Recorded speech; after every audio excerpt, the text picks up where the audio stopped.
Hey guys! Welcome back to my channel. So in this video, i-review natin ang Beauty Bean Chocomallows Protein Drink. So para maiba naman guys, i-taste test natin.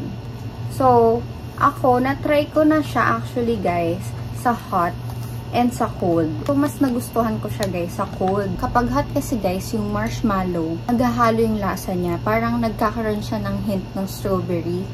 Ganon. Hindi ko ma-explain pero parang meron humahalo na lasa. So, pag cold siya, guys, hindi humahalo or natutunaw yung marshmallow. So, hinalo ko lang siya dito, guys, sa water ko na room temperature.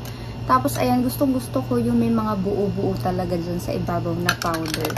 Kasi wala lang, sarap. Ganun ako uminom ng Milo. So, ayan na yung nangyari, guys. Naging chocolate cold drink na talaga siya. So, actually, iniinom ko na talaga to this week, guys. And, iniinom ko siya habang nag-workout ako or after ko mag-workout. And, sakto ngayon, kakatapos ko lang mag-workout. So, inumin na natin tong protein drink na to.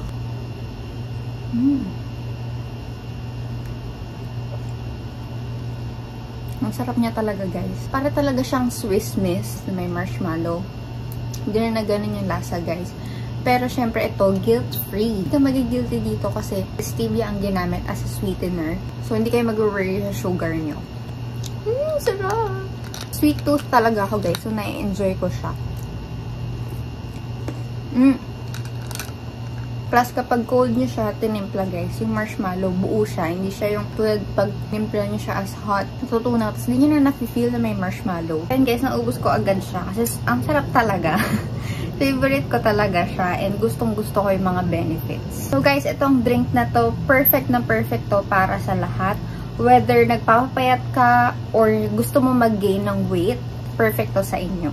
So sa mga girlies ko dyan, gustong magpataba, i-take nyo lang siya as a usual drink. Pwede isabay nyo sa lunch nyo or sa dinner or pwede rin sa merienda. And para sa mga girlies ko naman dyan na gusto mag-lose ng weight, gawin nyo siya as a meal replacement. As in, hindi na kayo magde-dinner. Kasi katulad ngayon, after ko uminom nitong Chocomallows, medyo nabusog talaga ako, guys. Hindi medyo nabusog talaga ako. So, pasok na siya as meal. So, ako, guys, ayoko mag-gain ng weight. Ayoko din mag-lose ng weight. Pero, iniinom ko siya ngayon kasi nag-workout ako. May pinaghahandaan kasi akong beach trip. And, ayan, kung makikita nyo, kontento naman na ako sa weight ko or sa katawan ko.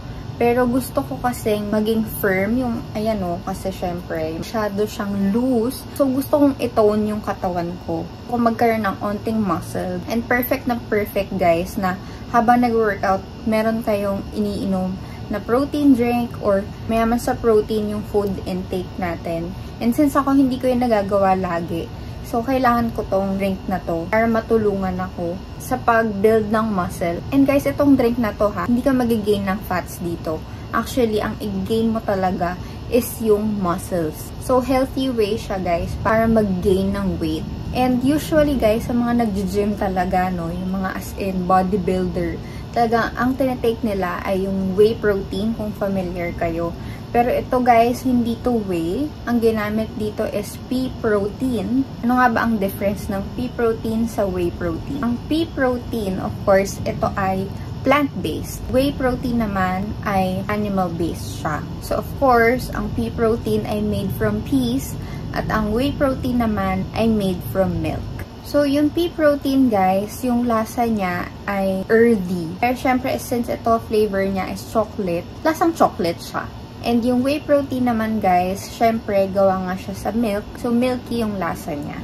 So, ang pea protein naman, guys, ang texture niya ay smooth at creamy. Ang whey protein naman, guys, ay thin and milk-like. Syempre, gawa nga siya sa milk. Pea protein, guys, wala siyang lactose. As in, lactose-free siya.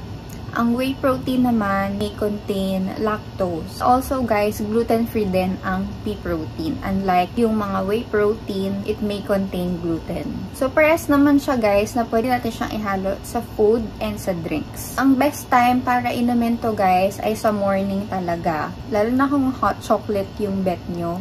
And pwede to guys inumin ng mga 18 years old and above. Pero safe din naman siya inumin guys sa lahat ng age. Pwede siyang inumin din ng may mga PCOS, pregnant or lactating. Pero syempre best pa rin na itanong pa rin natin sa mga doctors natin kung pwede ba tayong uminom nitong drink na to and ipakita natin yung mga ingredients para super safe lang. kung fan talaga kayo ng beauty milk, syempre ang tanong natin, pwede ba siya isabay sa beauty milk melon, or sa strawberry, or sa lychee? Guys, as long as walang slimming content yung beauty milk na tinitake nyo, pwede nyo siya isabay dito sa Choco Mallows. So, meaning, hindi nyo siya pwedeng isabay sa beauty milk melon and beauty bean coffee. Kasi meron silang mga slimming actives. And guys, pwede nyo siyang inumin hanggang 2 sachets per day. Pero ako, ang ginagawa ko talaga 1 sachet per day lang pag nag-workout ako or after ko mag-workout. O baka may magtanong kung niinom ko ba siya before or after or during. Guys, pwedeng pre-workout drink kasi nakakapagpa-boost to ng energy. And pwede rin post-workout drink since nakaka-help nga siya sa muscle recovery. Since meron nga siyang protein and other amino acids. And sa mga girlies ko naman dyan na gusto nyong mag-lose ng weight, perfect siyang i-blend sa banana, sa oats, or sa nut butter or oat milk or soy milk. Pero ako, as is, di ko na siya hinahalo sa kahit saan. Since iba nga yung gusto kong use sa kanya. Super flexible talaga ng drink na to. Kasi para sa lahat talaga. Sa gustong pumayat, sa gustong tumaba, or gusto lang i-tone yung katawan, perfect na perfect siya. So ngayon guys, pag-usapan naman natin yung mga ingredients or content nito Beauty Bean Choco Mallows. So first guys, syempre, pea protein. So ang pea protein guys, it's easier to digest than whey protein. Aids in improved muscle growth and thickness, gives the feeling of fullness for longer. Helps reduce cholesterol, helps lower blood pressure, supports good heart and kidney health, helps improve blood sugar. So ako guys, first time ko lang talaga tong marinig yung pea protein kasi nga, hindi ako familiar dito. Kasi ang usual, di ba, yung mga whey protein. So first time ko siyang marinig and talaga na-curious talaga agad ako dito sa drink na to. Since ang promising kasi plant-based, diba? Pea. So, second ingredient, guys, meron din siyang dark chocolate. Powerful source of antioxidants. Helps improve blood flow and lower blood pressure. Helps reduce inflammation. Packed full of minerals like iron, magnesium, and zinc. Helps promote brain function and very nutritious. Guys, meron din siyang chlorella extract. It helps strengthen the immune system, antibacterial, antiviral, good source of vitamins, minerals, and antioxidants, good source of fiber. Meron din siyang moringa extract. It's very nutritious, rich in antioxidants, contains protein, calcium, and iron, has potassium and vitamin C, rich in amino acids, makes you feel more energized. Meron din siyang barley extract. It helps reduce hunger, helps improve digestion, helps balance gut bacteria, helps lower cholesterol, helps lower blood sugar, helps create the sensation of being full and full of fiber. So guys, nung nalaman ko din na meron siyang barley, talagang sabi ko, ay, maging favorite drink ko to. Kasi guys, gustong-gusto ko ang barley. Meron din akong review ng barley, guys. Hanapin nyo na lang. Since constipated ako, guys, love ko ang fiber. So, gustong-gusto ko ang barley. And meron siya nun, guys. Ito naman yung third favorite ko na ingredient dito, guys. Yung ashwagandha extract. Rinig ko na tong ashwagandha kay Anna Kai. Kasi meron siyang glutathione supplement na binibenta. And meron yung ashwagandha. Curious ako, research ko siya. Para talaga siya, guys, sa mental health, sa sleep, ayan, gustong-gusto ko yung ganyan. So, ito guys, may ashwagandha siya. It aids in better athletic performance and sleep, promotes healthy metabolic, endocrine, and immune function, improves mood and mental performance, helps reduce stress and anxiety, promotes good brain health. So, diba? Ang perfect! Ang gaganda ng mga ingredients, guys. Also, meron din siyang wheatgrass extract. High nutrients and antioxidants, helps boost immune system, aids digestion, helps alleviate inflammation. Non-dairy creamer, so good for lactose-intolerant individuals. Also, guys, stevia ang ginamit as a sugar alternative, helps lower blood pressure, helps manage cholesterol, and lastly, of course, may marshmallow na iilan lang naman na maliliit.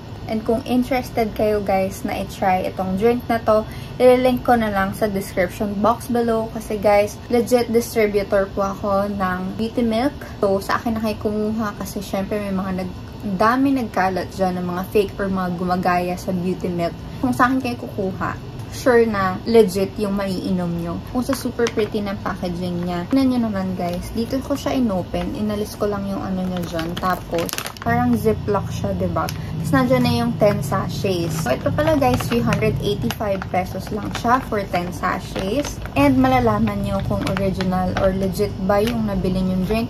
Kung meron siyang QR code, and syempre scan nyo siya sa cellphone nyo. And sa phone nyo guys, magda-direct siya sa isang website. And pagsa-sign up lang kayo doon, pwede nyo i-link yung Facebook nyo or email nyo ata. And then, nakita nyo na yung FDA registration number. So, yun ang legit, guys. Pero kung wala nito, guys, fake yun. So, para lang makasigurado, sa akin na lang kayo bumili. I-link ko sa baba yung shop ko. Kung gusto niyo din maging reseller, guys, pwede din. I-message nyo na lang ako for further details.